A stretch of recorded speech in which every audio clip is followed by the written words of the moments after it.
Welcome to the Hangar Z podcast, brought to you by Vertical Helicast and in partnership with Vertical Valor Magazine. In this two-part series, Jack Schonely and I talk with Eric Hannum, who's not only a law enforcement pilot, but also a chase pilot for a professional off-road truck team racing in the SCORE Baja series in Mexico. Eric shares his journey with the Riverside County Sheriff's Department, emphasizing the critical importance of personal connections and recruitment, and the need for aviation units to collaborate with patrol officers. Our conversation also explores the concept of cognitive diversity within the field, as Eric and Jack share their personal experiences and insights from the lessons learned in jail facilities to impactful incidents that have shaped their careers. We'll also touch on the innovative training approaches being implemented in aviation programs. Eric talks about off-road racing in Baja, California, which highlights the importance of teamwork and preparation. We discuss the complexities of tactical flight officer training and what it takes to select the right candidates for this critical role. Thank you to our sponsors, Summit Aviation, Traca Systems, and Canyon Aero Connect. Welcome to the Hangar Z podcast, brought to you by Vertical Helicasts. The Hangar Z podcast is the first and only podcast dedicated to promoting and exploring the personnel and equipment behind the missions in public safety aviation. Join your host, John Gray, Jeff Ratkovich, and Jack Schonely. Still southbound, skidding to a stop. Stand by here. Looks like you're getting ready to bail. Heads up, guys, bailing. Okay, the guy, he's running through the house, jumping the fence, through the shotgun, through something out. Grabbing the shotgun. Don't go over that fence. Don't go over that fence. Grab the shotgun again. He is armed. Stay there. Hold your position. 4 on the stop. You're in custody. Good advising code 4 on the stop. Hey, welcome to Hangar Z podcast. I'm your host, John Gray. Really excited to be here to record with our guest today. He's someone I've gotten to know over the last, 3 or 4, 5 years, maybe longer actually, now that I think about it. He flies for an agency that was close to Ontario, and so we've crossed paths a lot over the years, and especially the last couple of years as I've gotten to know the RSO folks, and I'm really impressed with the Riverside County Sheriffs and the aviation program they have there. Not only their program, but their sheriff is an amazing man. He's a great sheriff, great politician. I don't say those words, great and politician, very often, but he's a great man, and he's done a lot for the county. He's done a lot for the sheriff's department, done a lot for your aviation program. So I'm excited to bring on Eric Hannum and talk to him. So welcome. Before I introduce Jack, welcome, Eric. Thank you for having me, guys. Yeah, of course. Yeah, it honestly has been a pleasure. I always have fun going down to your guys' hangar to hang out with you guys. And again, it's an honor to have you. And so to join me with this conversation is the commander, Jack Schonely. How you doing, sir? Good. Very good, John. It's nice to be here with you and with Eric. I'm excited for this. Yeah. I think as we prepared and talked about this recording, I figured that just about everybody's taken Jack's class at some point in the Southern California area. Eric, have you had a chance to either take his class or go to the LAPD aircrew school? I did. I went to the LAPD course. It had to be summer of 2009 because I know we went to a Dodgers game after one of the classes. So it was definitely during baseball season. And I'm pretty sure it was Manny Romero and I went in 2009. Yep. Yeah. Great class. I remember, we used to do a Dodger game pretty regularly when the class was during baseball season. And that was guys loved that. Everybody that was when I could afford to go to a Dodgers game, honestly. Yeah. Times have changed, haven't they? Before Shohei joined and everything else. Yeah. Hey, don't say that. As an Angels fan, that hurts bad. Well, that class, that course itself, we've talked about quite a bit on the podcast, and there's not a whole lot of training that's available like that. What was your kind of response and takeaway from that training as a whole? It was good. It was nice because I went there. I started in 2008 with the unit. So I was there just under a year, I think, when I was sent there. So having a little bit of knowledge, going in and learning more from somebody else, it's like more instructors rather than going in blind. I think had I gone in blind, I would have been like, what is going on here? I have no idea what is this? What is surveillance? Like how to do surveillance, how to do this stuff. But having that little bit of knowledge, it helped further my career a bit. Yeah, I went in with zero knowledge. I wasn't even in the unit yet. So I remember walking in and most everybody was in a flight suit. And here I am wearing jeans and a polo. I felt so out of place. But everybody was super welcoming. And there was a lot of stuff that I didn't necessarily understand or comprehend because I wasn't in the unit, but I remember hearing this stuff as I went through my training, and it was super helpful. But it also helped me with the selection process, and we'll talk about the TFO selection process as we go. But I was looking for ways to make myself a more competitive candidate, and reading Jack's book was number one. Number two was going to the aircrew school, and number three was taking Jack's class. And a lot of my early motivations for the podcast was to bring people onto the podcast, like Eric and Jack, to give folks information they can use when they go to an interview, things they can use to help make them a better candidate for TFO selection, pilot selection.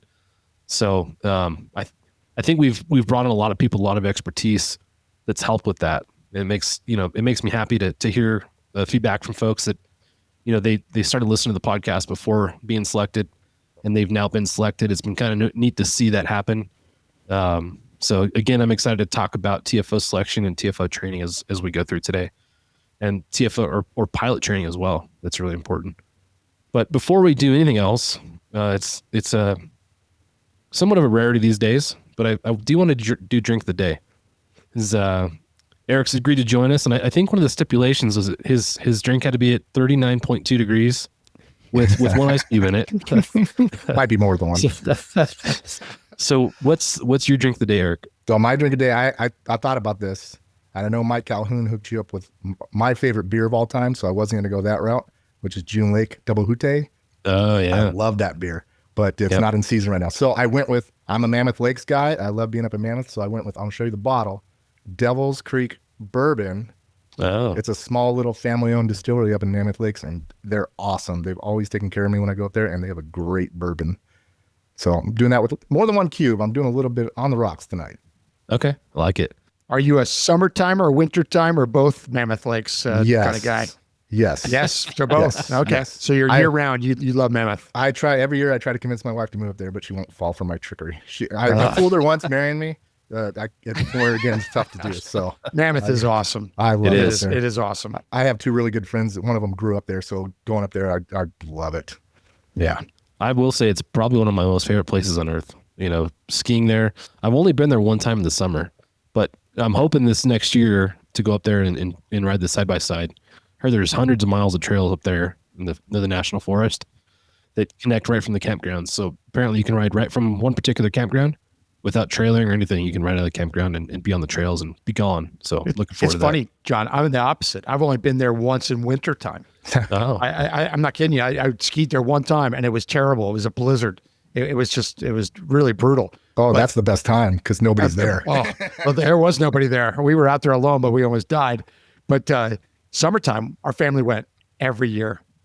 We did the downhill mountain biking. My son and I did that together for years. Ian was awesome at that. Oh my God, it was great. And we did horseback riding. We did the lakes. We did hiking. Year round, that place is just incredible. It's my favorite spot. There's great restaurants. You go up to June Lake. Summertime, where people have never been there, I drive them up to the backside of Yosemite, go up to Tuolumne Meadows. I mean, there's so much to do. You can't do it all in one trip, so it's nice going back and back and back. 3 years ago, we started going to Bishop. So I'd always driven through Bishop to go to Mammoth, and it was a pass-through town to me. But a couple years ago in May, a friend of ours invited us to go fishing in Bishop. And we went, and man, what a beautiful place it is up there to fish. You look at the landscape outside of Bishop, and it looks like barren mountains. But you get up there, and because of all the snowpack, all the little valleys and ravines are full of beautiful aspen groves, and it's a cool place. So we keep going back to go fishing up there, and it's great. And you get mahogany smoked meats, I hope. Oh, I'll look for it next time. Oh, you got to go to the jerky shop, John. It's the best that around. place is awesome. Okay. They ship now too, which is really dangerous because I spend some coin there. But they have all different flavors. Oh, it's so good. It's bizarre how much they do there. That is a cool place. All right, new place on the bucket list. Yep. Yeah. Put that down, John. Well, for my drink of the day, it's not a June Lake Brewing beer, unfortunately. Although I do love their brewery. They have that little food stand, a little Hawaiian food stand outside of their brewery. It's gone now. They sold it. They moved out. Yeah, that's a bummer. That place was Ohana 395. That place was the best. Yes. It was. I would almost rather go there for the food than the beer, but no, the food's not there. But 395 Brewing also in Mammoth has a really good IPA we made with, I think it's juniper berry, which is a very unique flavor. But I'm not drinking beer tonight. I'm drinking vodka soda. Ooh. So in my CNC Yeti cup. So thank you, CNC, for the Yeti cup. Jack, what's your drink of the day? Well, somebody's got to do it. High quality H2O. The water boy. In my Hangar Z Leadership Summit mug. All right. So it's either you or Jeff with the water. Today it's you. He's balancing Today us it's out. me. Yep.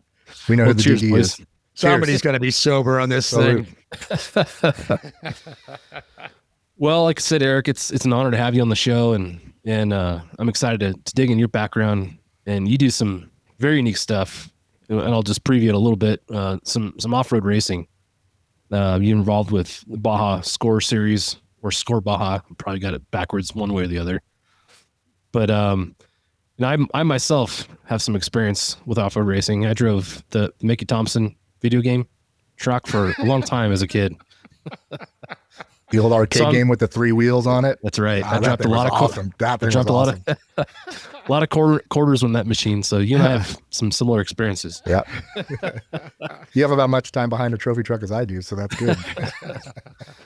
But no, you're flying helicopters behind your team that you fly for, and I'm excited to hear about that and hear about how that translates into what you do for your day job, which is also super interesting. So thanks again for joining us. If you could just start us off with, who you are, a little bit about your background and how you got into law enforcement and aviation. Well, I'm Eric Hannum. I'm a corporal. Surprisingly enough, they promoted me, and a pilot for the Riverside County Sheriff's Department for the aviation unit. I've been there 16 years, going on 17 this next year. I did 11 years as a TFO and the last few as a pilot. So it's been a long journey. I think my life has kind of led me to that, and it's kind of worked out well in my favor. Hey, you talk about that amount of time that's been in aviation. How many years in total do you have with the department? I'm going on my 22nd year. January will be my 22nd year. That's a good feeling. Yeah. It's getting 22. I can see the light, but it's not quite close enough yet. It'll get brighter fast. Yeah. Be ready. Oh, I'm looking forward to it. Yeah. So, as a kid, were you drawn to law enforcement or to aviation or any of those two things?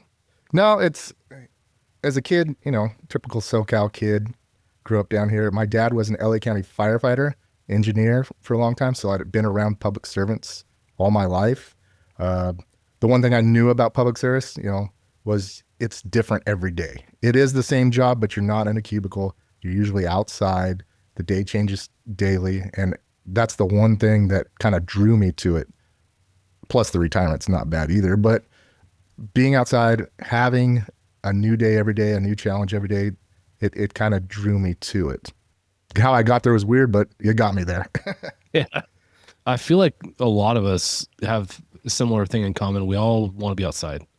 We all want something different. I think most people don't want to be in a cubicle kind of doing the same routine thing every day. We were always drawn to the variety of life that comes with a life in a job in public safety, whether it's public safety on the ground or hopefully public safety aviation. But it's interesting that that's kind of a common thread. Jack, as you grew up, was that something you knew that you wanted to be outside and have that variety, or is that something you kind of grew into? No, that was one of the motivating factors. I wouldn't have liked being in an office setting on any job, no matter what it paid. It didn't matter. And plus the law enforcement part was on my radar very early. And I knew that would be a lot more of adventure. Like Eric said, different every day, same job, different every day. Love that, But Eric, I do have to ask you right off the bat, did you get in the wrong line or the correct line? Fire, police? Your influence was fire, but you went in the other line. So maybe kicked myself a little bit in going on the wrong line then. Getting that, instead of the 5-finger wave, you get the 1-finger wave type of thing. Now it's worked out in my favor. But it was a funny story because my dad's LA County. When he found out I went for the sheriff's department, he's like, "Oh, good. I like not anything bad about LAPD, but he was like, man, those sheriff guys, they come in and they handle business and then they're gone and it's done." Yeah. So, yeah. And then he found out the retirement amount, how much we got for retirement. He's like, "All right, good job. Stick with that. Don't go anywhere." I'm proud of you, son. Yeah. That's good. That's good. I'm surprised they didn't put up a little bit more of a fight for you to go into the fire service. Nah, I think he was good with it. It wasn't really a fight. It was just nice having a job, consistent job that I liked. And now it's even better because get to do this. I mean, I daily, you can ask my TFS daily. I look at them like, guess what? We're flying helicopters right now and they're paying us to do it. This is awesome. Yeah. That's another common thread. And I remember flying all over Southern California, especially the coastal routes, of course. But you look over at your partner that day, you're like, we're getting paid to do this. This is insane. You know, pretty cool that we get paid to do the things that we get to do. It's a dream for sure. You worked a variety of jobs before you got into public service and public safety. Can you talk about the jobs and the pathway that led you to law enforcement? Yeah, my first job, I was worked for a family shop selling hockey equipment in Southern California because roller hockey was big in the 90s, and that was kind of my gig. So I spent quite a few years doing that. And then I bounced around a little bit, got in the grocery business because that was a good paying job without a college education. Worked for a major grocer, doing all kinds of stuff. I did work there several years. I was, a box person. I did night stocking. I did what they call the ripper, where I tore apart the boxes while they were stocking the shelves. Worked in the deli, worked in the bakery, worked at the front desk, everything. And they were grooming me to be a manager. And I remember the day it happened, I was counting money in the safe and I looked around and I see the other managers around me and I'm like, none of these people are happy. They're making six figures, but they're not happy. And I just can't do that. Like, I got to get out of here and find something else to do. And one of the people I worked with there had tested for different agencies and gone ride-alongs, and that kind of started the little bug. Maybe law enforcement might be the way to go. Get outside, have a retirement, have a steady job, and do something different. And that's kind of what led me on the path. That started the journey and started testing with different agencies and going from there. Yeah, you think about those early jobs, especially in the grocery business. You've got so much interaction with the general public. I feel like, law enforcement's a people person job, whether they like it or not. You're dealing with people. So that's what we do. So to gain the interpersonal skills that you develop working at a grocery store, dealing with the public, had to have been an advantage for you as you went into the jails and then later into patrol. Any recall on that at all? Yeah, totally. Life lessons like I can get yelled at. I've been yelled at by people at jobs, mad customers. So when people yell at me, I just kind of take it. Okay, how are we going to solve the problem? Like, let's solve the problem.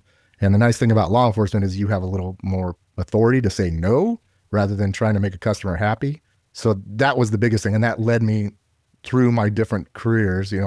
Worked at the grocery stores, worked at Big Five for a little bit, worked at a state park, a local state park. And one of the compliments I got from the law enforcement people at that state park was when people had a problem and they'd scream and yell at me or got called all kinds of things, I was just kind of even keel, just, okay, like, cool. That's how you feel about me, but let's solve your problem now. And we'll work on it. I'll do what I can to help you, but you got to stop calling me names and let's be adults about it. And so that really helped out a lot. Just being able to take the abuse and not react to it in the wrong way. We've seen plenty of videos of cops doing that. And, those, I don't want to be a YouTube cop that is in the training programs because you reacted improperly to that. When you think back to your time at the state park and the interaction you had with the police or the Rangers at that location, did that have any influence on your desire to pursue law enforcement? Absolutely. So that was kind of right before I started with the Sheriff's Department, tested with the Sheriff's Department. A lot of them kind of knew I was looking at that a little bit, and they would be like, hey, go test. One of the lieutenants there, he actually worked as an adjunct teacher for our academy. And so he was like, hey, like, this is what you need to do to prepare for that. And lo and behold, on our first Friday, when they were really smoky that first time to try to get the quitters to quit, he comes walking up and whispers to me, he's like, we're all rooting for you, Eric. He couldn't give me a high five in front of everybody, but he's like, we're all rooting for you. So I was like, okay, yeah. I'm not going to let you down. And that's important to consider. We talk about recruitment and retention a lot, but recruitment doesn't have to be a fancy ad or a social media post. It's as simple as, talking to the kid that works in the area that you work in and encouraging them to pursue the thing that you do, having that professional demeanor, having a professional uniform, all those things are the recruitment ads, as you go through your day-to-day tasks, especially in air support, because we don't get out very often. The times that we do get out, I think it's important to have some swag with you, some unit stickers, some things to pass out to kids when you see them. And I just, recruitment's difficult these days. I think any attempt we can make at influencing somebody to go in, I think is important. Canyon Aero Connect has been a trusted leader in airborne law enforcement communications since Paul Wolfsburg introduced the first flight phone in 1970. Visit booth 8657 at Verticon to see how our latest innovations continue to set the standard for mission-critical communication solutions. Yeah, we just talked about this with Clint Pulver about in our leadership talk with Clint, and we were talking about how the best recruiters for police departments should be, and sheriff's departments should be, deputies and officers. Same thing in the military. The best recruiter for the Army should be a soldier in the Army, and that isn't happening. That isn't necessarily happening right now. It's starting to change. I think it's starting to change, but in the past, it certainly has been. That somebody comes up to you, a ranger says, "Hey, man, you ought to think about this." That we've heard that story a bunch, and we have friends and family that have the same experience. Hopefully, it's going to come back to that, because we truly are the best recruiters if we're happy. If we're not happy, that goes away. Totally. That's how I got in the sheriff's department. I was taking a college class, trying to get some credits up, and there was a female, I think she was a sergeant at the time, Kathy Hoydall, who we kind of hit it off in the class because we had like that dark sense of humor, like cops and firefighters and military people do. So we'd laugh at the dark jokes in the writing class. And I'd talk to her like, "Oh yeah, I've tested, with a couple agencies, but haven't quite got there yet." She came up to me after class one day, slipped me a piece of paper and go, "Here's an address for testing. Go test. You're a good choice. Go test." Yeah, I never got to thank her.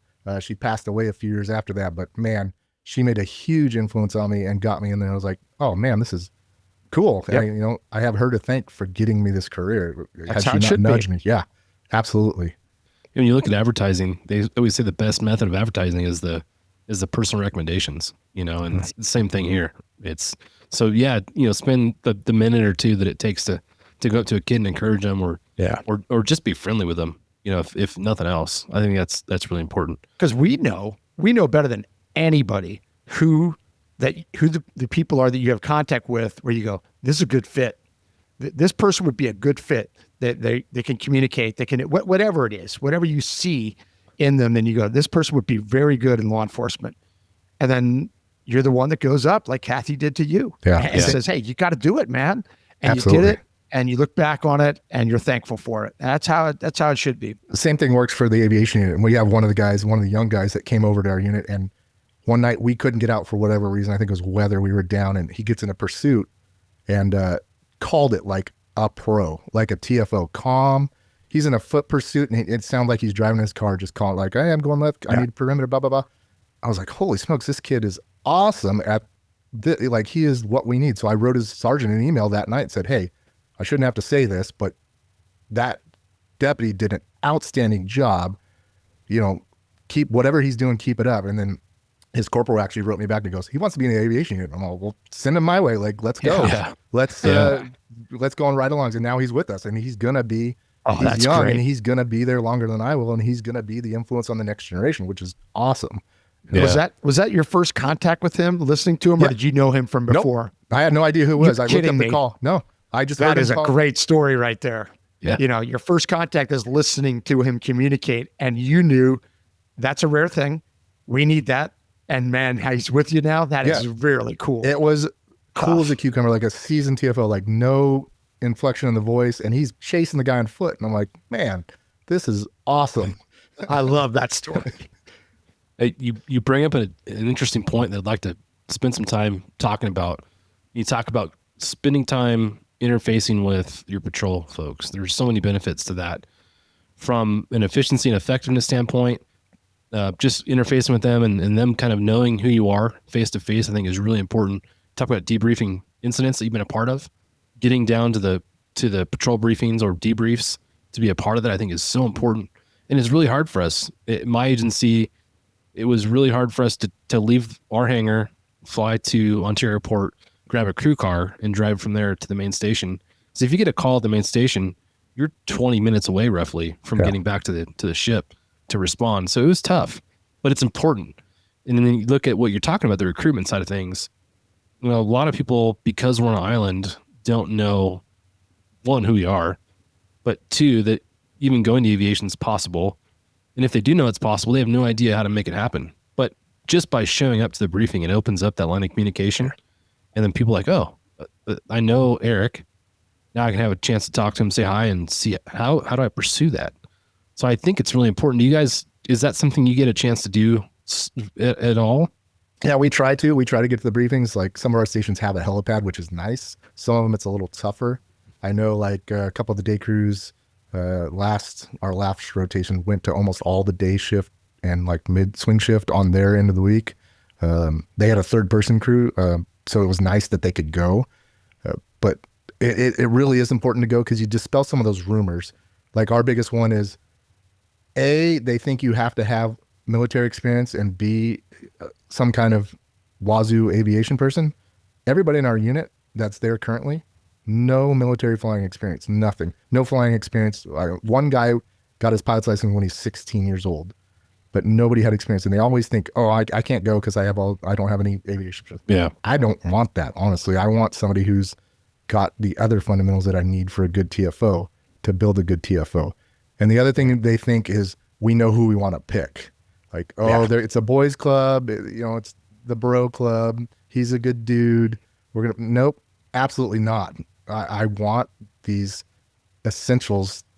That's what we're testing for. That's what we want to retain. We want a good learner. We want a good cop to be that TFO position, because that's the entry level position in our unit. So we want to find that good person. So trying to dispel those rumors in the briefings and show the human side to us, like, we're just like you guys. We're just in a different patrol car. This is what we need from you. And if you need stuff from us, ask me why we're down for weather. Like, it's not going to hurt my feelings. Let's discuss it. One of the new guys, we just got him off training a few months ago. He called from the helicopter on Bluetooth, the sergeant on a call for a debrief. And the sergeant was kind of like thrown back, like, oh, what, you're calling to get that info? I'm like, that's a great idea. Yeah. He's like, hey, I can't be down there for your debrief, but is there anything you guys need from us that we could have done better on this call? Like, Nice. That's awesome. Like, again, 16 years in the unit, I'm still learning stuff. Like, It's good to be like, oh, that's why we want young blood. That's why we don't want our bros there. We want somebody that's going to think different. We want diversity of thought. We don't want anything else. We want different mindsets so we can be like, oh, holy smokes, I've never thought of that. Let's get something new and a new breath of air in there. I love that difference of thought. There's Jacob Green is who I heard first say the term, but cognitive diversity is the term that he used to describe that. And it's essentially just surrounding yourself with folks who don't think exactly the same way you do.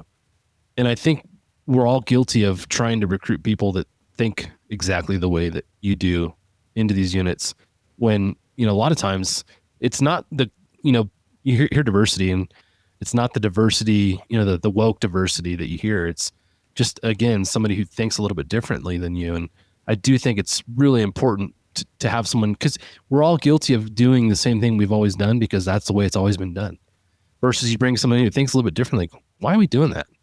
Like, I don't know. You're like, well, let's try something different. Like, I never even thought of that. We do it It's that crazy. way because we've always done that way. Is like chalkboard scratching for me. There are traditions. There are things we do for a reason, but man, everybody needs to have a voice. If you make it off training in the unit, I don't care if you have 2 months on, you're going to think differently than me. And I want to hear what you have to say. We might not go with that. We might be like, hey, this is why we don't do that. We have a reason why, but I want to hear that. Yeah. It's, I've heard, people say in the past, like, stay in your lane. You're the new guy. That happened to me when I was new. Stay in your lane. You don't know you're the new guy. Well, the new guy might have an experience you don't have. The new guy might have done something or seen something that you've never seen before. It's so counting them out before they even have a say is ridiculous. Yeah. A lot of folks have essentially spent a career doing something different before they get into law enforcement. And then you bring all that experience and expertise into law enforcement, and then you get into aviation even later, and you've got a lot of experience to draw upon. So with that, going back to you and the early part of your career, you came out of the grocery business and went into law enforcement. Were there some challenges that you experienced with that transition? Yeah. Again, not to harp on LAPD, but I went to go take a test. I drove for an hour and a half. I was living in Central California in Visalia, drove to Fresno, sat down to take the test. I'm like, yeah, here we go. I'm ready. And they write up on the board, if you're not 21 by this date, you can't take the test because you're too young. And I was 2 weeks too young to take the test. I was like, dang it. I just got up and walked out, and people were looking at me like, why is this guy walking out? I'm like, I'm not old enough. Sorry. No. So it is what it is. I didn't have any hard feelings about it. I was just like, oh, man, that sucks. I just drove for an hour and a half, and I got no money. I'm a broke dad with 2 kids, like trying to make a living. It is what it is. Then after that, I tested with CHP, made it through the oral, and I was told I didn't have a life experience, which it is what it is. Not a big deal.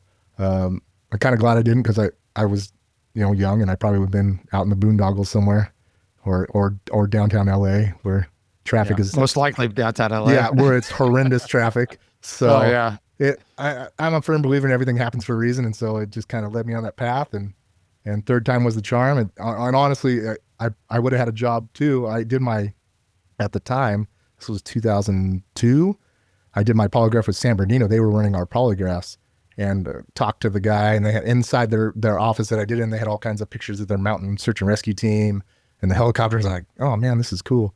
Like, that's what I want to do with search and rescue. That's what I want to do. And when I finished my polygraph, they have that conversation to get you kind of relaxed, to see if you're going to pass the polygraph. At the end, the guy shook my hand and gave me his business card. He goes, hey, if Riverside County doesn't hire you, we're going to hire you. Here's my card. And I was like, nice. Sweet. So I got a job no matter what, hopefully. So that's good. Yeah. Yeah. The early part of your career is challenging. That whole process, it takes so long to get through the background, and every step of it is so prolonged. So I remember getting in the end, it was, I think, right around 6 months for me with San Diego. It just seemed like the never ending process. Yeah. But then you show up to the academy and you graduate, and for folks that don't know, in the United States, typically at the sheriff's department, if you're an employee there, you go from the academy to a jail facility, a custody facility, versus police department, you typically get assigned to a patrol station. So Eric, for you, I believe you got assigned to a custody facility. Yeah. Went to then called the Southwest Detention Center down in Marietta. It's now called the Coy-Spor Detention Center. Did just under 3 years there, give or take, closer to 2.5 years. By the end, it was a little rough. Smell in the jails. I'll never forget that smell, and I never want to smell that smell again. But man, did it help me. Semi-middle class upbringing, not really dealing with terrible human beings. I lived in went to a kind of a rough school, but not terrible. But learning to talk to people, and like that respect thing, the old school state guys, learning that respect thing. Hey, give respect, take respect, and you build a reputation, even with the inmates. I built a reputation. They knew, not just me, but my entire team. And honestly, my end of the week, we had two shifts on our end of the week. They didn't mess with us because we gave respect, but we also demanded respect. And if they got out of line, we took care of it. And they respected that. And it was nice because we'd come in from our days off and they'd be like, oh, we had a, big old fight break out in a couple of the day rooms. And we're like, that's weird. It never happens on our end of the week because we give and get. It's like, you don't let them get away with stuff. But man, you learn to talk to people. And I played the dumb white guy stuff with people all the time. I'd ask them about their tattoos, like, hey, what's that mean? Even though I kind of knew, just to get them to talk to me. And it worked. I never had any issues, got in fights and stuff like that, but not like weird stuff where somebody tried to get me secretly. And it was hats off to my sergeants. I always had great sergeants. I always had great team members. Our team was awesome. I couldn't ask for, it's that my whole career has been luck. And I've lucked out with mentors, how I've done things, and it's just helped me so much. And that was that team dynamic we had. We had fun when we wanted to have fun, but when it's time to do business, we did business, and nobody questioned it. And it was just outstanding. What's that saying? Luck is when preparation meets opportunity, something like that, Maybe mine was just luck, I think. You brought up, and I'm probably going to regret bringing this up, but you brought up the smell of a jail facility. Oh my gosh. I'm regretting you bringing it up. Yeah. I can't recall a time walking into a jail facility where you weren't repulsed by the smell of what was in there. I remember walking into those places, and you bring your just into the intake facility. You'd bring your prisoner in there, and they, you'd be searching them in front of the jail staff, and I'll never forget them taking their socks off and turning the socks inside out, and they snap the sock open, and you see all the lint and whatever else fly up in the air, like trying not to vomit. You know, it was one of the worst parts of that whole experience. We always told them, you do not snap it. You reach in those inside and pull it out, because we're going to have a problem if you snap it. That's right. Don't shake. Yeah, it's so gross. Yeah. Remember telling people that too. Don't shake it. Don't you do it. Don't you do it. Yeah. Never forget that smell, and I'm thankful I don't have to deal with that anymore. The smell and the crud. You catch the crud, it's like being a kindergartner again, where you're just sick all the time. And that first crud, it's miserable. And the minute somebody's sick on the team, it goes around. And everybody, here it goes. It's just going to make the cycle through everybody, because you're all sharing this space. And looking back, it's that type 2 fun, right? It's terrible at the time, but you look back like, man, I had some good times in, and it's good memories. And I'm glad I did it. I don't regret my time in the jail, but I never want to go back. Yeah. No, I think it sets you up for success as far as your patrol experience goes. For me, growing up in a pretty remote alpine mountain area, I didn't have a whole lot of interaction with folks of different experiences than me. So, going to not downtown San Diego, but a lower income portion of San Diego, and trying to talk to folks who I can't relate with was tough. Yeah. But I imagine, had I spent some time in a jail facility, kind of understanding their culture a little better, would have been a lot easier. So I'm sure that helped you a little bit. Yeah, I did a lot. I grew up in a rural town too, kind of, so it was nice. We were kind of left to our own devices. There was a lot of lower income people that I went to school with, which was cool. Like I was lucky that I had the upbringing I did, but that taught me that too. Like, don't judge people by how they live. Like, they can't always help it if they don't have money. Like, who cares? We go have fun and throw dirt quads and jump bikes and do stupid stuff together. Nonetheless, like, have money or not have a little bit of money, whatever. But it's all a respect thing, right? It's, as long as you're giving it, I'm going to give it. Right. Like, if you start acting a fool, then we're going to have a problem. But like, let's be adults about this. Always let's be adults about this and discuss it. You're having a bad day. I'm here. Let's figure it out. Jackie, the early part of your career, you were in a custody facility, weren't you? Not really. It was, I was with Berks County Sheriff's Department, and I was a part-time deputy. And so, yes and no. We did the transport from the county jail to the courtroom facility. And then at the courtroom facility, it was a holding cell area. It had maybe 6 or 8 cells in the basement of the courthouse. Yes, small department, obviously. So yes, it wasn't what Eric experienced. I wasn't in the jail for my entire shift, but I was in the county jail, and then I'd go back and forth with them. So I understand what Eric's saying. And when we have other guests that have talked about this, I fully understand it, and I appreciate that so much. And I appreciate the limited experience I had in that, because I came from a town of 5,000 people, and suddenly I'm in Los Angeles, and it's like, oh my gosh, it was huge culture shock, coming out of the academy and being a patrol officer, and just, it was huge culture shock. But I valued that 2.5 years of part-time where I did have that interaction with bad guys. Yeah. I mean, I can remember names of some of these bad guys. And I know you can too, Eric, where the ones that tested you. I mean, really tested you. Yeah. And they knew you were the new guy, and they knew that I was shaking, and nervous and scared. Yeah. My first week going into a holding cell inside the county jail, where it's me, I'm one other deputy, and there's 20 guys in there. Yeah. And they lock the door behind you, and they're watching you hook them up and put the handcuffs on and all that. That was terrifying the first few times, but people would teach you, hey, just stay calm, talk calmly. They're going to test you. They warned you, and you learn all that. And that came in handy later in patrol. As I'm sure Eric, I bet Eric, you can look back on patrol things and you go, thank goodness I had that jail time experience, because that just kept me from a huge problem in a patrol setting. Thanks to our sponsor, Summit Aviation. a full-service provider for business, government, parapublic, and military aviation, specializing in maintenance, modifications, avionics, interiors, and paint. Discover more at summit-aviation.com. Absolutely. Learning to calm down situations that, rather, it's nice, getting in a fight every once in a while, you get a little scrappy sometimes, but being able to calm down and not have to worry about that is the best thing ever. Like, just, you always knew those on patrol, you had those, there's two types, right? There's the guy that could calm everything down, or there's the guy that showed up and here we go. Yeah, it's on. exactly. Man, get out of here. and plus, you got to know every bad guy in Riverside County. Yeah. Well, I mean, for 2.5 years, right? Yeah. My first night in the jail, I'm walking through doing a head count, and there's a guy I played basketball with in high school at PE in the state cell. And I'm like, what's up, man? Like, oh boy, here we go. Yeah. On the part about the partners showing up and are going to make things worse. I remember being on calls and hearing who your back is and be like, I'm good for. I don't. And even if you're not, you're like, I'm fine, because if this guy gets here, it's just going to make it worse. Yeah, so I'm good. And then we can name them. We can all name them, can't we? Yeah, absolutely. Yeah.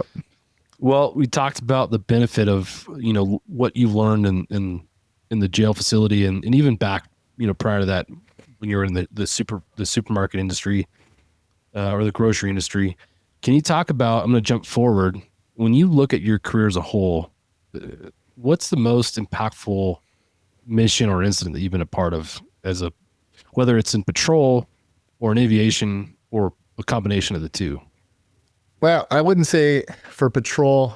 I really lucked out and got into aviation really quick. Like, it was, again, my career, luck, just luck. The most impactful thing for me was my training officers. I had my first phase training officer on patrol was the greatest guy ever. Absolutely. He's a legend. People who know him, I got to shout out Ken Southern, was awesome. Like, we had some laughs. He actually ran into somebody, I forgot. Oh, somebody did a CCW class a couple months ago, and they're like, hey, do you know Ken Southern? I'm like, why? He goes, he wants to know about you and some lady in the Taco Bell drive-thru. I'm like, my first arrest was a drunk chick that peed her pants in the Del Taco drive-thru, and it was like, and he's so funny. I'm trying to arrest her and talk to her, and she's slurring, and he's just chipping at her, just not to get in her fight, but just making jokes like, oh, this deputy's handsome, huh? Da, da, da, da, da. And I'm like, oh man. But he taught me you can have fun at the job, and you could do the job, but be smart, know what you're doing, keep the department safe. Number one job is liability, right? You don't want to make your decisions can put you at liability and the department at liability, and don't do that. Like, follow the rules, do all the things you need to do, but take care of business and know what you're doing. As far as impactful, again, being a TFO for 11 years, I learned a lot. I learned a lot about everything, and that's probably where my most impactful stuff was. The one that stands out, I not to quote Ted Lasso, the show, but I tell the TFOs, a TFO's job is to be curious. Be curious. Don't rely on everything. Trust your deputies on the ground, trust the officers on the ground, but be curious. He went that way and you check that way and you don't see anything, check the other way. Like, you never know. And so what stands out is we went to a call in rural Hemet County area, Awanga, which is the middle of nowhere. There's no lights, dirt roads everywhere.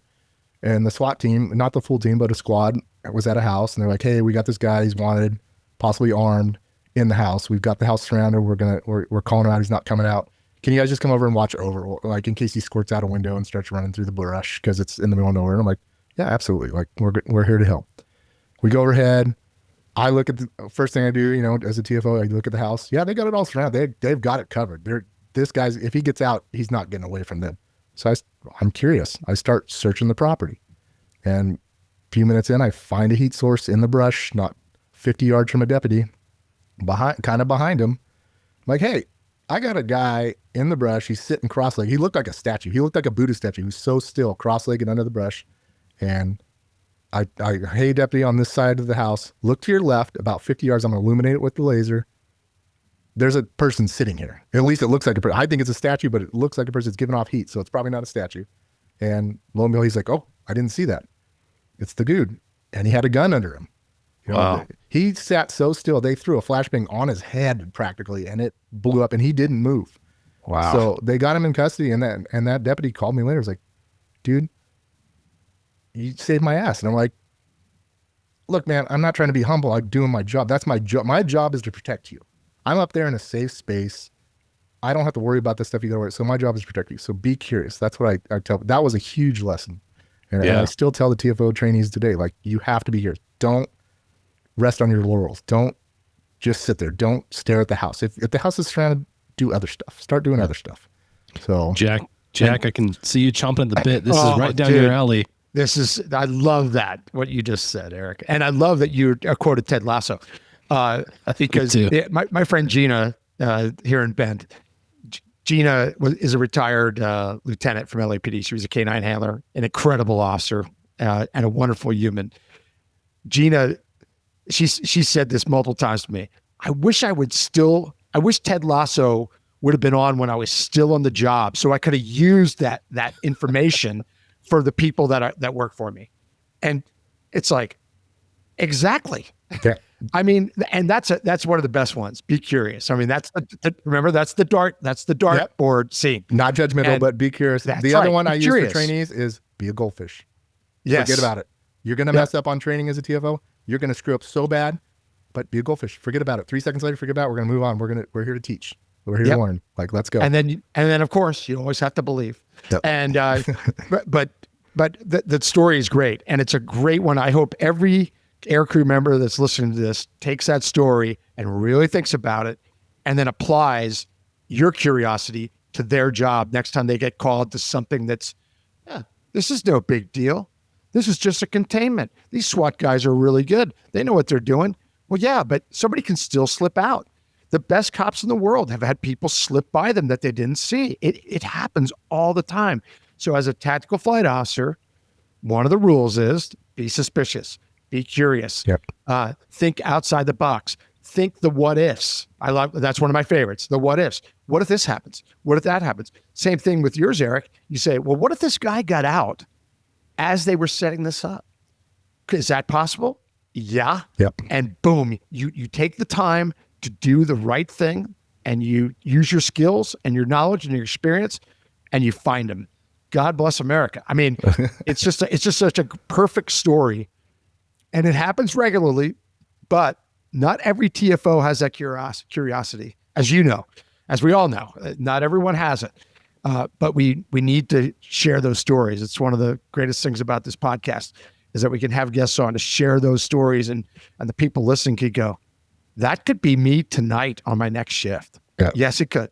The last thing I want to do is go to another funeral. Like I'm done. I'm done going to funerals. I've been doing this long enough. Yes. And I really don't want to go to a funeral where I could have affected the outcome of it. Yeah, like that is my nightmare. I don't want that. And I don't want that for the people in our unit. I don't want, when we're training people, I want them to know that, like, you don't want to be the responsible, because there's no coming back. Honestly, there's no coming back from that. The way we all are, it's going to eat you alive for the rest of your life. It will. And it will. And if I can give a nugget of knowledge to somebody to help them not have that happen, I'm going to give it. Like, it's not a secret. We're here to do a job, but we're going to take every opportunity we can to do it safely and get people home safely. Yep. Great, Eric. That was a fantastic 5 minutes right there. That's going in the loop right there, because that is so valuable. So valuable. I'm gonna make it go a little bit longer, because I think to your class, Jack, and for folks that are listening, if you haven't had a chance to take Jack's class, it's a must take. As we talked about in the beginning of this recording, it to me, whether you're in patrol or investigations or air support, doesn't matter where you are, the concepts that Jack teaches in his class apply to you, but especially in air support. Yeah. And I'll just tease a little bit about the debriefs. Jack has a series of debriefs that he goes through to illustrate the points that he's making throughout the class. But I think in every single one of those debriefs, the assumption is that the suspect is in this one location. Correct. Everyone's saying he's in this one location. Yep. With And confidence. With 100% confidence. Yeah. He's in that house. He's in that apartment. He's in that motel room. And in every single case, he wasn't. He wasn't. He was out. He got out early or got out in the middle of some confusion. And instead of saying, okay, let's concentrate on that motel room, but let's contain an area outside this motel room as well in case he got out. Because what if he got out? Yeah. That's that what if. That's the TFO. The TFO can come over that and say, hey guys, I know you're confident he's in there, but you know what? Let's set up a containment. Let's set up a couple blocks here. We've got plenty of people here, especially Officer Down. We got plenty of people here. Let's set this up in case we miss something. And you can word it very professionally, very calmly, and you'll be the hero at the end of the day when SWAT hits that motel room and says, hey, he ain't in here. Now what? Well, if we didn't do that, the now what is nothing. We don't have a plan B. So I appreciate you bringing that up, John, because it pertains to exactly what Eric's experience was on that incident. And I'm sure he has many others that he could share that are similar. The other thing I try to talk to him about is that trust, right? You build that trust with the ground crews. And that incident for me built trust with those guys. So if we're on a perimeter, we're on something, I'm just like, hey, I got a heat source over here. I never say, oh, that's the guy. Well, occasionally you say that's the guy because you can tell it's the guy. But most of the time it's like, hey, I got something here. It's not a priority, but I want you to check it. And they know in the back with that trust, they go, okay, we'll check that later. Or if you say, hey, I need to check this now. You got the ones that have worked with you and you built that trust with them. They're like, we need to go now because that TFO, we've worked with them. We know what they're talking about. When they made mistakes, they've corrected it. When they found something, they found it. They're not. And when if it's wrong, if it's a pipe or a dryer vent, they don't give you grief over it. They're like, hey, we appreciate it. Like you have our back. We appreciate it, and it's huge. And just doing those little things like that help immensely with that relationship with the patrol guys. Yeah. Have you ever heard this, Eric? I know you have. Have you ever heard a newer TFO say, I got something here, but I don't know. I've sent these guys to a pipe and to a dog, and I'm not going to tell them anything. I've heard that many times. John, you've heard it. All the Eric's time. heard it. Yeah.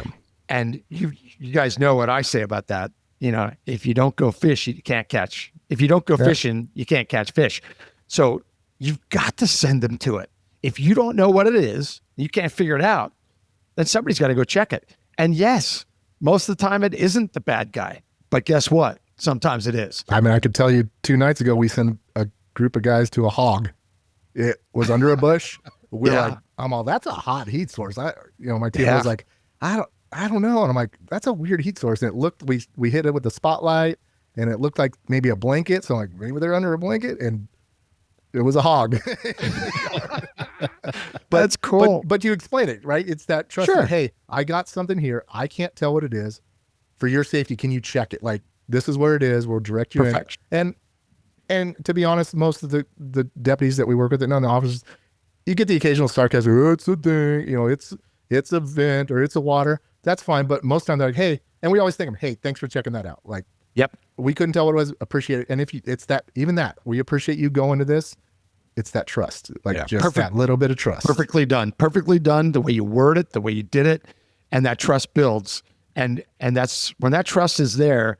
Like you said, they don't care. It's a hog or a deer or a possum or a litter of kittens. They don't. They truly don't, because they know that eventually you're going to hand them on a silver platter a bad man that is hiding. And one of those is going to be him.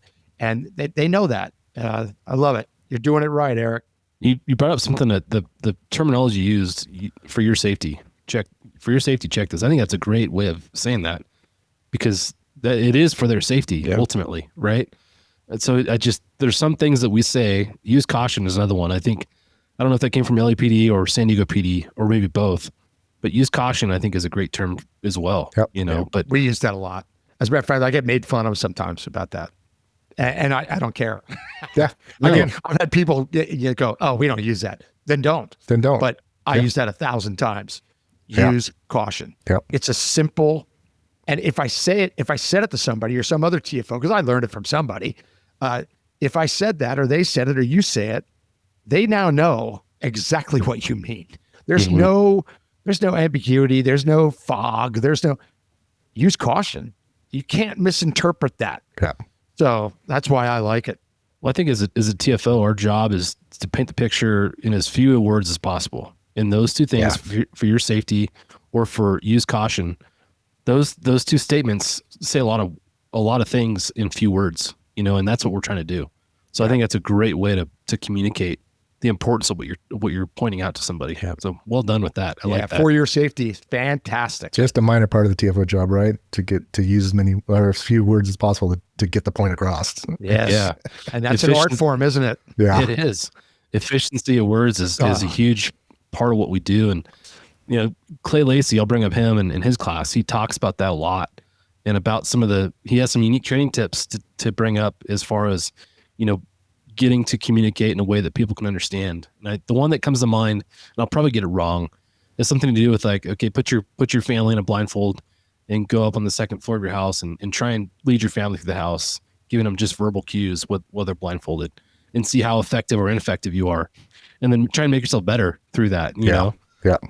I love Clay and I love all of his teachings, and that's a good one. So yeah, that's one of my favorite. I have little games I play with TFOs. I like to make training fun. Like it should be fun. It should be serious, but we have a game like if a TFO, you get the occasional word vomit TFOs that they just spit out like, blah, blah, blah, blah. You're like, whoa. You're saying the right stuff, but you're writing a novel saying it. Let's shorten it down to one of the TFOs that we have. Michael Chevalier and I came up with, we call it lawn darts. So when they're at a point where they know a location, like our academy, something that's big and we're 30 miles from it. We're like, okay, you get 3 darts to get us there.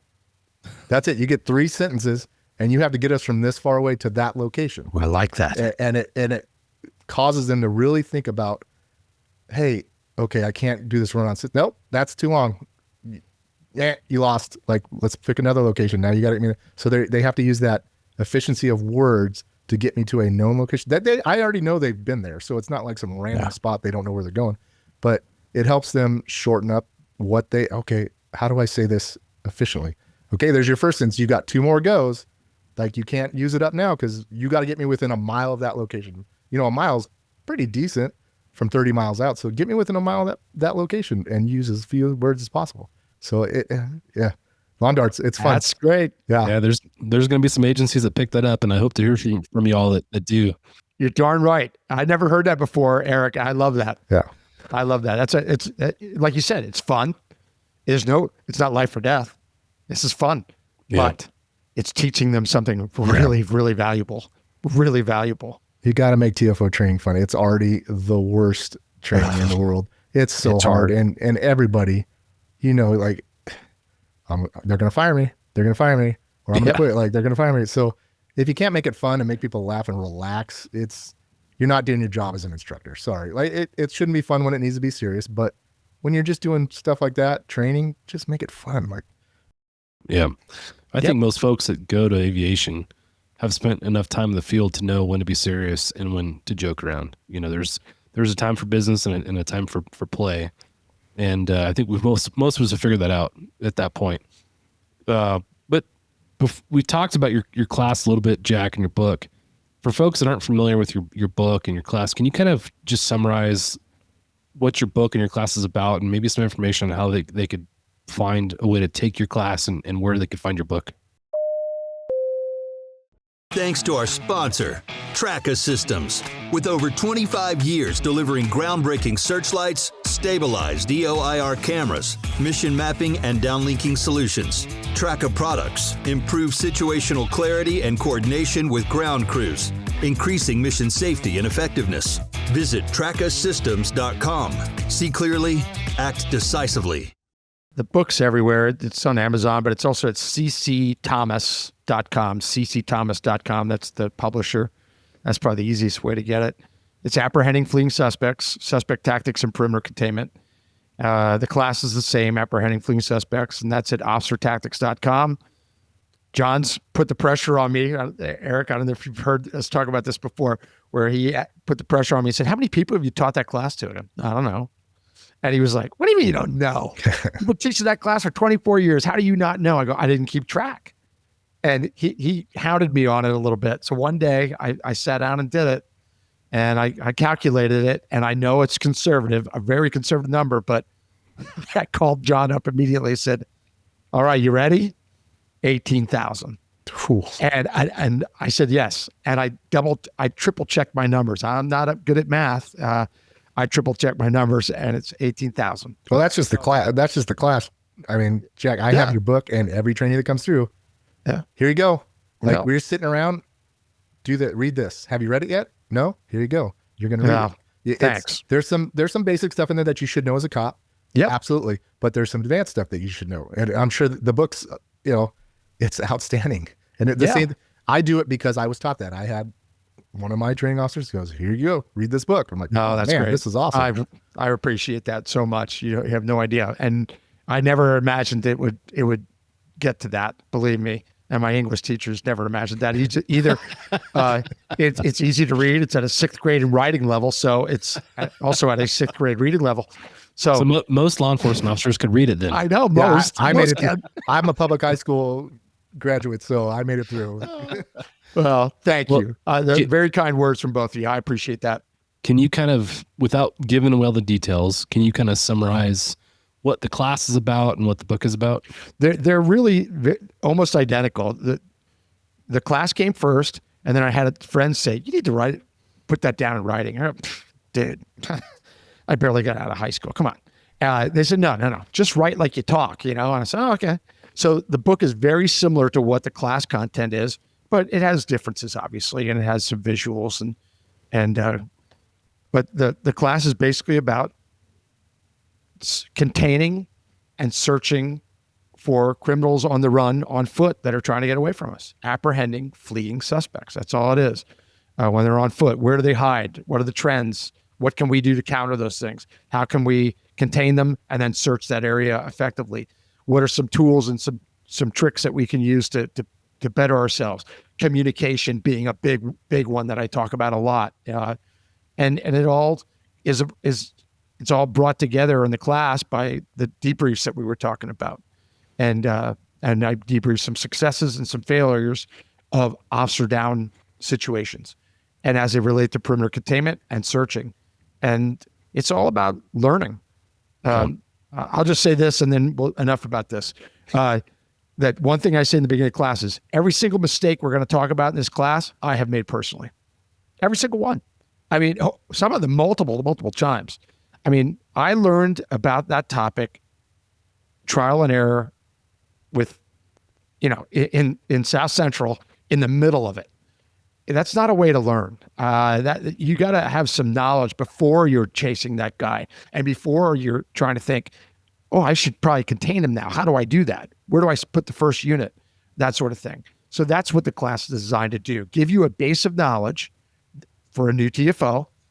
Good example that Eric's mentioning here that they use it for, and say, hey, you have to have this base of knowledge, and then the rest will come with experience. There's nothing wrong with learning, trial and error, but the problem is that bad guys get away on some of your mistakes.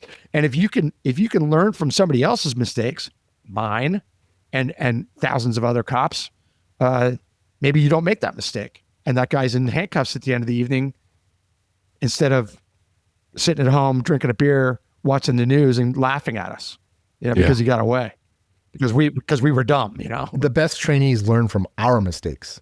Yes. That way they're not making those ones we made. There you go. I had a trainee, he's off training now, but he's like, you're so good at this. I had the benefit of 11 years of experience as a TFO. Like, I've screwed up a ton, and I still screw up on stuff. Sure, but we do. Human. The best trainees they take that lesson, and instead of making it again themselves, they go, oh, okay. Yep. They're teaching and explain that as a trainer. This is why we do it, because I've made that mistake.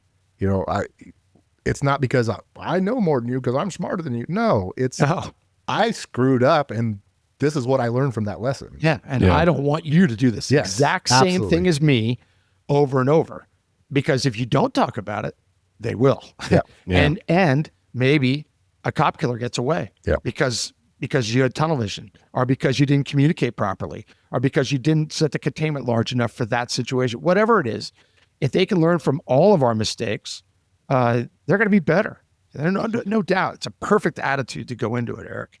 I think one of the things I like about your class so much, Jack, is when you think about an officer down scenario, that's the most emotional, high stress call you could ever go to.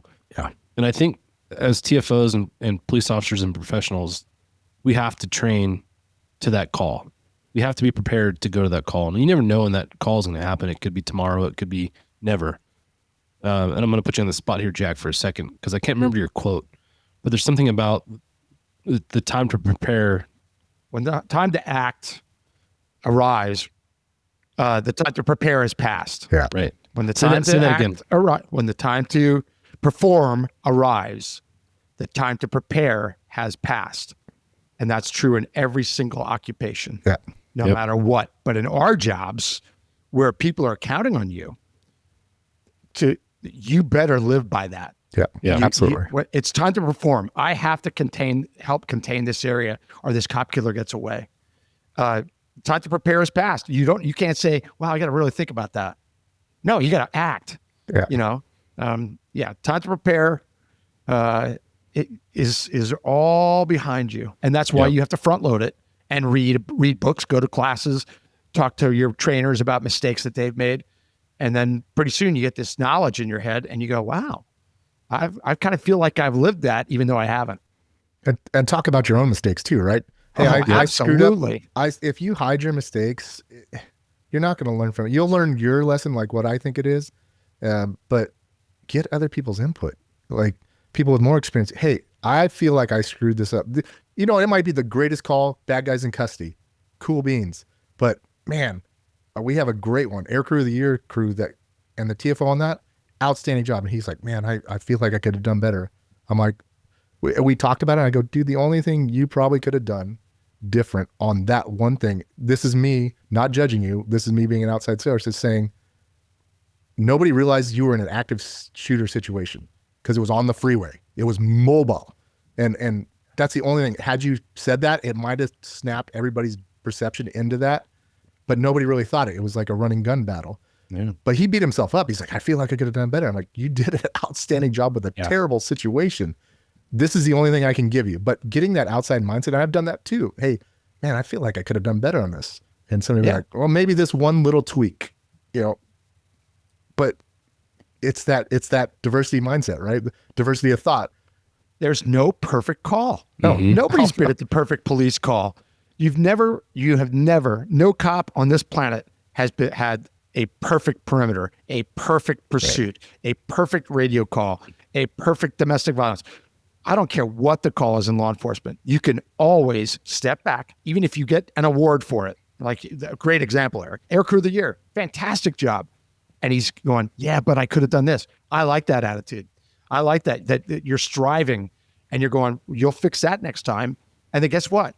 Something else will happen where you're going, man, I shouldn't have said that, or I shouldn't have put that first unit there. I should have put him here. Yeah. That's great. That's debriefing. Yeah. That's debriefing. What in your a own head. novel idea is a How about debrief, it? right? Who knew? Who knew that debriefs worked? Holy crap. Well, man, I love this conversation. There's so many parts of this that I think are important, and I'm thankful that we spent some time talking about this. We talked about impactful stuff as far as missions go that you were a part of. And I want to go back to your jail time, because I know there's some funny stuff that you experienced in your jail time. Because there's funny stuff I've seen in my short experience in the jails, just bringing people in. So if you think back to your jail time, what's something that you can talk about that was really funny? Oh man, I don't know if I'm allowed to talk about things that happened. I'm not retired yet. I still got some years to go. So I will say some of the best times I had, there's those small interactions with the people you work with that are funny to you. You're in that situation and something funny happens. But nothing beats the practical joke, right? Yeah. And when you're in the jail, you got some time to do some practical jokes. So one of the best ones was we had a guy who bought a motorcycle, and it was like a 1980s Goldwing, like just this cruiser old thing, and it was goofy looking, and he was kind of a goofy guy. So we decorated it with like a girl's basket with a pinwheel on the front and tassels. And he didn't even know about it. The next crew came in, the next shift came in, and they all saw it, and they're like, hey, it's got the bike. So like that type of stuff I could talk about, which is funny. Yeah. I mean, the practical jokes, it keeps that teamwork, that team dynamic fun. And he took it with stride, which was great. He rode off with it like that, which was awesome. but the, those little things are that's the dynamic. Yeah. We were just talking about how that's the kind of stuff we miss. Yeah. Being retired, you miss that crew dynamic, if you will. That's kind of how I think of it. You miss the practical jokes. You miss making fun of each other. That's all, the best part of the job. And when you leave, that's 100% what you'll miss. I think we just talked about that today, John, didn't we? Yeah. On the phone, Yeah. we were talking about how you miss the people. Yeah. The department's and not the gonna- interaction. the department's not going to miss you I already know that. Like the minute you leave, a lot of people don't want to leave. It's like, I'm so important to this team. Da, da, da, da. Yeah. Yeah. You're important to your people. You're not the department. The next day it's going to go on, but those little interactions, those memories you have with people, that's the important part. Like that's Right. the things you'll forget, and the good thing is you can see those people when you retire, but the department doesn't care about, like, I won't say they don't care about you, but it's not going to stop moving because you decided to retire for whatever right. reason. Well, I'll tell you, I've interviewed a lot of folks from your agency. I feel like your agency is amongst the top of the number of people that I've interviewed on the podcast. A lot of admiration for your agency, for the folks that work for agency, and what you guys have created as an aviation program. You guys have done a phenomenal job. And I think a lot of people have heard a lot of the podcasts and a lot of the stories that have come from that. But for those that don't know about your agency, can you talk about the agency as a whole? Just kind of provide a little bit of an overview for folks that again, haven't heard of it. Riverside County Sheriff's Department, we're, I'm going to get the numbers wrong because I can never figure it out, but we're, I think, the 4th largest county in the States, if I'm land size wise. We're 7,000 square miles, which is pretty good. We stretch from the LA County, Orange County border. We don't quite touch LA County, but we're right there, all the way out to Arizona border. We're like a long, skinny county. 2.4 million residents, I believe, somewhere around that. And we have quite a diverse landscape. We have, Mount San Jacinto, which is, I think it's 10,800 feet, something like that, down to the Salton Sea area, which is below sea level. So we have a huge area to cover. So like our agency, all kinds of stuff. I want to say we're right around 4,000 employees right now, total, with somewhere around 2,000 sworn. Those numbers could be skewed a little bit. We have something like, I think it's 17 contract cities on top of the county areas that we patrol. So we have quite the diverse, there's just under 30 major cities, I think, in the county. So wow. That's quite a bit that we patrol. Again, my career's luck, right? This is a great county to work for. I won't badmouth any other county, but we have such a diverse environment and opportunity. You can do anything here. I mean, I'm flying in helicopters. They have a horse posse. They have a SWAT, bomb squad. They have a street racing team, all the set teams and the pop teams and things like that. There's so much to do. The CERT, I worked in CERT for a minute. That's our, emergency response thing, which is like search and rescue stuff. There's so much to do. If you want to work the jails, you can. We have corrections officers. We have court deputies that's their job. They're kind of like bailiffs now. It's a court deputy. There's so much opportunity. With the budgets the way they are now, a lot of people are like bouncing house to go to a nice paying agency, which is great. But man, having that opportunity to do something different, or test your abilities in a canine handler. Like, not a lot of agencies have canines, but not every agency has canines. Yeah, we have bloodhounds. We have in corrections. They have dogs in corrections. Like, there's so much opportunity. I never wanted to jump ship. There's time. I mean, morale got low for a while years ago, but there's so much opportunity. I always knew, like, if I don't like this job, I'll just find another one. Yeah. There's so much to do. I think most people who've been in law enforcement or public safety in general for a while have seen it's cyclical. Your agency may not be the highest paying agency for a while, but then the comparisons come out, and then you get a pay raise, and then you are, and then you're not. And so in my mind, if you're chasing money over chasing happiness, over, the career options you have, you're only hurting yourself. Yep. It's in a lot of ways, we're probably making very similar money,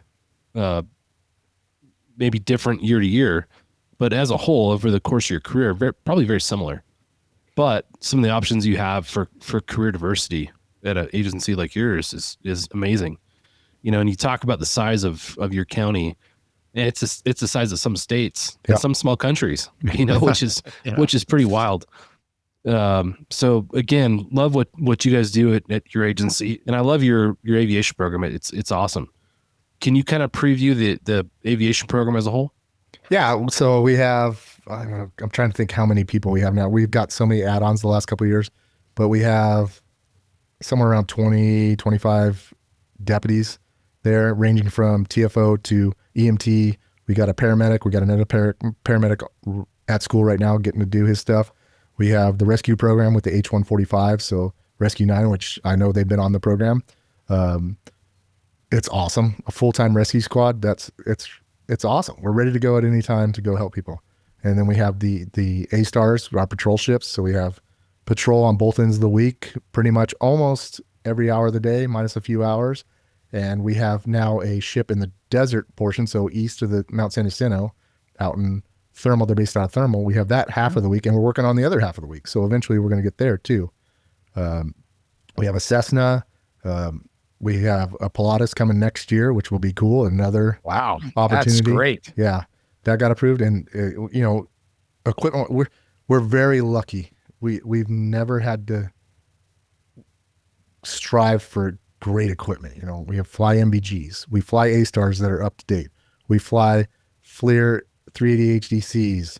We have ARS, computer systems. We just took delivery, honestly, Monday of our newest A-Star, which has the new M2 camera on it, which is nice, absolutely ridiculous. Yeah. So let's stop, because I did a demo on that thing. That camera system is amazing. Can you talk about that for a little bit?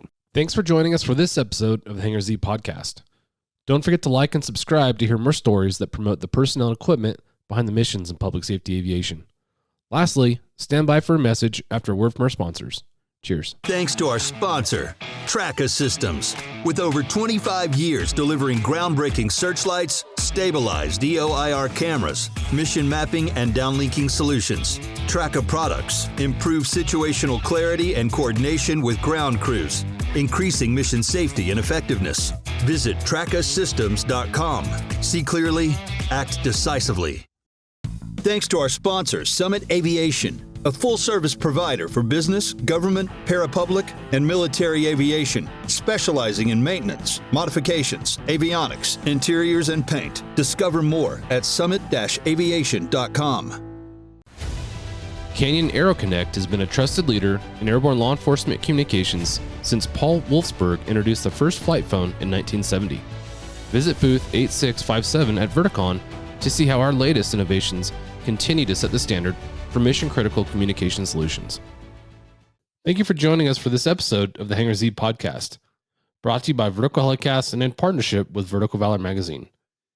We hope you found our conversation with Eric Hannum as insightful and inspiring as we did.